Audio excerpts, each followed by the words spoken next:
மக்களே, இன்று நாம் திருக்குறள் 127 பார்க்கிறோம். இந்த குறள் பொருட்பால் பகுதியில் உள்ள அடக்கமுடைமை அதிகாரத்தை சார்ந்தது. யாகாவாராயினும் நாகாக்க, காவாக்கால் சோகாப்பர் சொல்லிழுக்கு பட்டு. இந்த குறள் நாவை கட்டுப்படுத்துவதின் முக்கியத்துவத்தை மிகவும் வலிமையாக எடுத்துரைக்கிறது. நாகாக்க என்றால் நாவை காக்க வேண்டும், அதாவது நாம் பேசும் வார்த்தைகளை கட்டுப்படுத்த வேண்டும்.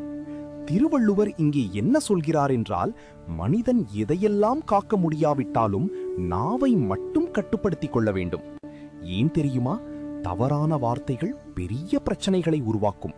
ஒரு தவறான சொல் கூட உறவுகளை உடைக்க முடியும், மனதை காயப்படுத்த முடியும், வாழ்நாளில் நீங்காத காயத்தை ஏற்படுத்த முடியும். நீங்கள் யோசித்து பாருங்கள், கோபத்தில் பேசப்பட்ட ஒரு வார்த்தை எத்தனை பிரச்சனைகளை உருவாக்கும். அதனால்தான் பேசுவதற்கு முன் சிந்திக்க வேண்டும். சொல்லிழுக்கு என்றால் தவறான பேச்சு. அப்படி பேசினால் அதன் விளைவுகள் நம்மை துன்பத்தில் ஆழ்த்தும். இதன் மூலம் திருவள்ளுவர் நமக்கு சொல்லும் முக்கியமான செய்தி என்னவென்றால், நம்முடைய நாவை கட்டுப்படுத்துவது வாழ்க்கையில் மிகவும் அவசியம். ஆகையால் நாமும் எதையும் பேசுவதற்கு முன் யோசித்து நன்றாக பேச முயற்சி செய்ய வேண்டும்.